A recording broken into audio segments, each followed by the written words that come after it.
Alors, 3 actions prioritaires pour redynamiser le centre-ville de Bergerac.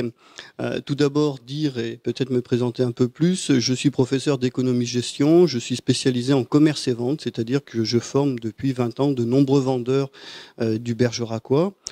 Et je suis fier quand même de voir que la plupart d'entre eux ont eu de beaux parcours professionnels, que ce soit à Bergerac, dans des magasins ou dans d'autres villes.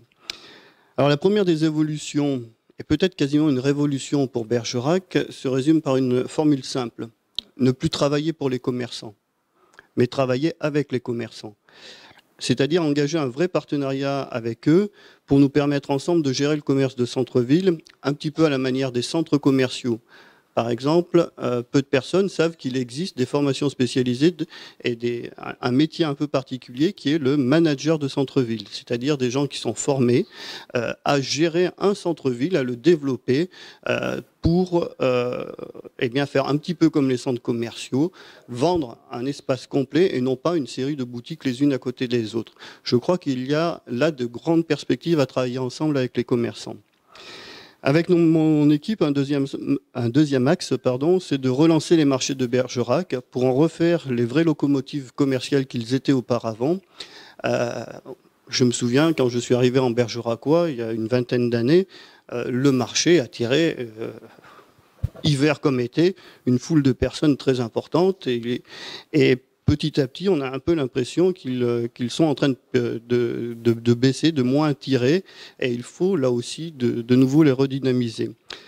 Nous proposerons aussi aux commerçants de lancer la gratuité du stationnement les mardis et les jeudis, c'est-à-dire les jours de faible affluence commerciale, plutôt que de promettre une gratuité totale les samedis.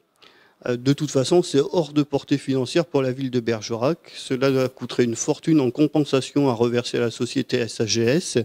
Et donc, nous préférons une solution qui permette d'attirer la clientèle plutôt au moment où il y en a peu en centre-ville, plutôt que d'attirer plus de monde les jours où les gens viennent naturellement, ne serait-ce que pour les marchés, à Bergerac. Parallèlement, nous créerons aussi des parkings relais avec des navettes régulières vers le centre-ville. C'est des choses qui marchent à Bordeaux, à Cahors, à Sarlat. Ça fait 20 ans aussi que ça existe en Grande-Bretagne. Les Anglais, c'est notre première clientèle touristique. Ils connaissent ce système et ils l'utilisent. Voilà. Et puis ne pas oublier aussi que le fameux adage « no parking, no business » a été inventé non pas pour les commerces de proximité de centre-ville en France, mais pour les grandes surfaces américaines.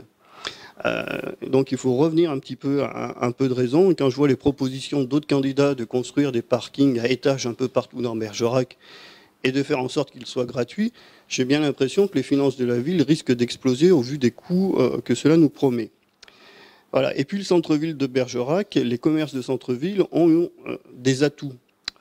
La spécialisation, le conseil, l'attention, le lien social aussi. Et c'est la force que nous devons remettre en avant. Voilà. Et puis, une autre chose aussi, c'est de redynamiser le bas du centre-ville de Bergerac en faisant de l'espace du port et des quais un vaste espace touristique et d'animation. Mettre en valeur ce formidable patrimoine naturel et historique, notamment, j'y reviendrai peut-être dans une autre question, sur un projet de création d'un parc naturel régional et un transfert aussi de l'office de tourisme là-bas. Nous souhaitons aussi que les produits de première nécessité puissent se trouver aussi dans les quartiers. Nous veillerons à cet équilibre commercial, pourquoi pas en créant des commerces multiples de quartiers, un peu comme les commerces multiples ruraux qu'on trouve dans nos campagnes maintenant. Et puis enfin, et parce que Bergerac dépasse aussi les moyennes nationales de grandes surfaces, nous refuserons de nouvelles implantations de grandes surfaces alimentaires.